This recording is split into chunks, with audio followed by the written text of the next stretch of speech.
हम हैं कि रिश्तों को निभाने में लगे हैं, कुछ लोग हैं जो दिल को दुखाने में लगे हैं। मालूम करो कहीं हाथ उनका तो नहीं जो आज आग बुझाने में लगे हैं।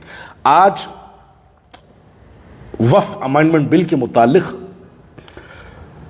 एक प्रोपेगेंडा फैलाया जा रहा है कि जो वक्फ के लुटेरे हैं, आज वो लुटेरे पूरे हिंदुस्तान को ये दिखाने में जो है मसरूफ़ है कि वो लोग हकीकी तौर पर वक्फ की प्रॉपर्टीज़ का तहफ़्फ़ुज़ करने वाले लोग हैं।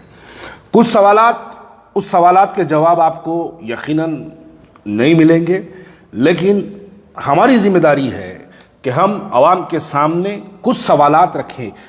कल जब आपकी उनसे कहीं मुलाकात हो तो आप उनसे सवाल करिए, दरगाह हज़रत हुसैन शाह वाली रहमतुल्लाह अलैह की 1654 एकड़ के लुटेरे कौन हैं?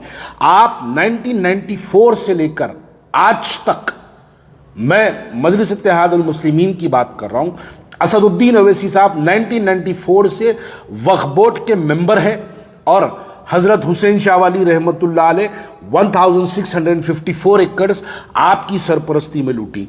दरगाह बाबा शरफुद्दीन पहाड़ी शरीफ की 2365 एकड़ 2365 एकड़ बोल रहा हूं मैं, लैंड किसके पास आप थे? जब वक्फ बोर्ड के मेंबर आप थे, आपकी सरपरस्ती लूटी, जिसमें से 1200 एकड़ जीएमआर के नाम पर एयरपोर्ट पे ले लिया गया, आप उसके मेंबर थे, तब लूटी। दरगाह फकीर मुल्ला 1200 एकड़ जमीन कब लूटी? आप उसके वक्फ बोर्ड के मेंबर थे, तब लूटी। गोटाला बेगमपेट 20,000 करोड़ की प्रॉपर्टी, 20,000 करोड़ रुपयों की प्रॉपर्टी लूटी, तबाह हुई। कब? जब आप वक्फ बोर्ड के मेंबर थे। सिकंदरपुर 639 एकड़ लैंड हाई कोर्ट के अंदर हम हारे, हमारी वक्फ बोर्ड की लैंड कब्जा हो गई, हाई कोर्ट के अंदर हारे। वक्फ बोर्ड हाई कोर्ट के अंदर पार्टी तक नहीं बना, सुप्रीम कोर्ट में अपील के लिए तक नहीं गया, इसलिए वो जमीन हम हारे। कब? जब आप वक्फ बोर्ड के मेंबर थे। संगारेड्डी में दीनदार खान मस्जिद के तहत 100 एकड़ जमीन मेन रोड के ऊपर, हम वो केस हारे, वक्फ की जायदाद हमारी लूटी। कब? जब आप वक्फ बोर्ड के मेंबर थे। दरगाह हजरत इब्राहिम बल्खी की 900 एकड़ की जमीन कब लूटी? जब आप वक्फ बोर्ड के मेंबर थे, तब लूटी। मस्जिद अलमास चोडुप्पल पे 443 एकड़ लैंड, उस्मान अल हाजरी हमारा बड़ा भाई कोर्ट से वहां पर स्टे ऑर्डर लेके आया, स्टे ऑर्डर लाया तो उसका स्टे ऑर्डर वेकेट कराए, स्टे ऑर्डर वेकेट कराए। वक्फ बोर्ड उसके अंदर पार्टी तक नहीं बना, वक्फ बोर्ड स्टे ऑर्डर लाने के लिए। उसके बाद आज 443 एकड़ लैंड हमारी लूटी। कब? जब आप वक्फ बोर्ड के मेंबर थे। आपसे मैं सवाल करता हूं, बताइए, vintage palace, Mehboob pride, crown palace, KS palace, ये किसकी जमीन पे है? वक्फ की प्रॉपर्टी पे है। PIL नंबर 124 ऑफ 2015 डिमोलिश करो बोला हाई कोर्ट, उसके बावजूद आप KTR की धोती पकड़ के आप रोक के रखे थे उसको, इस वास्ते वो प्रॉपर्टी पर डिमोलिशन नहीं हुआ। उसके बाद हमारा भाई उस्मान अल हाजरी सेम फिर विंटेज पैलेस के लिए एक नया PIL कंटेम्प्ट फाइल करे, कंटेम्प्ट नंबर 1742 ऑफ 2017, जिसके अंदर हाई कोर्ट कंटेम्प्ट डाला।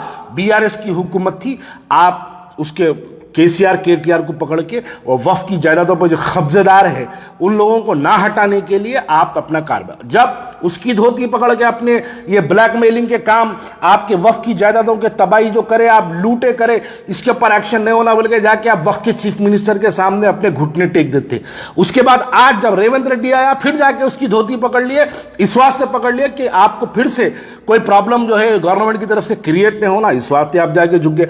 आप बताइए, मक्का मस्जिद के तहत 25 एकड़ जमीन, शेखपेट पेट्रोल पंप के बाजू से, जो पेट्रोल पंप के दोनों तरफ से रास्ता निकलता, ये किसकी जमीन पे है? आज भी जब हम वो रोड पे चढ़ते, खबरों पे से वो रोड डाली गई, आप कसम खा के बोलिए इसके अंदर आपका दखल नहीं है, बोल के आप कसम खा के बोलिए आपका एमएलए ठहर के वहां पर, मरहूम एमएलए आपका ठहर के रोड नहीं निकाला, आप कसम खा के बोलिए। रात के 2 बजे उस्मान अल हाजरी 150-200 लोगों के साथ आके वहां पर एहतजाज करा तो उस्मान अल हाजरी को रोड पे से गिरफ्तार करे। वक्फ की जायदाद लूट रही थी, हमारा उस्मान भाई रोड पे से गिरफ्तारी दिया रात के 2 बजे उसको लेके जाके, 3 दिन उसको जुडिशियल कस्टडी में रखे, सबो केसेस डाल के उस्मान अल हाजरी को परेशान करके रखे थे।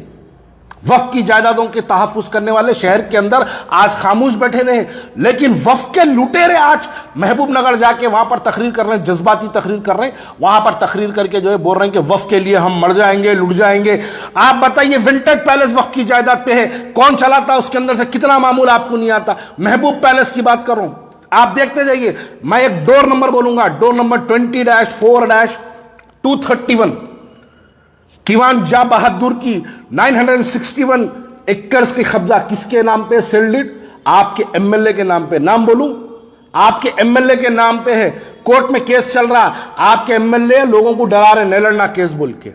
वक्फ की जायदाद लूटने वाले आप वक्फ बोर्ड के मेंबर आज भी है, 94 से भी है। आपके उत्ता वक्फ बोर्ड के अंदर अगर कहीं पर तबाही हुई तो मैं नहीं समझता पूरे हिंदुस्तान के अंदर अगर सबसे ज्यादा वक्फ की जायदादें कहीं लूटी, कहीं तबाह हुई, कहीं बर्बाद हुई, तो मैं मानता हूं पूरे हिंदुस्तान के अंदर सबसे ज्यादा वक्फ की जायदादें कहीं लूटी तो वो मुत्तहिद आंध्रा, तेलंगाना और हैदराबाद के अंदर प्रॉपर्टीज लूटी आपकी सरपरस्ती में। वक्फ बोर्ड में शुरू से लेकर आज तक भी वक्फ बोर्ड में आपका कंट्रोल है। आप बताइए मेरे को 865 एकड़ मलंगानी कुंटा की जमीन कौन बेचे, किसके नाम पे सेल्डिड है? वही साहेब के नाम पे सेल्डिड है जो साहेब को देख के आप हाथ चूमते।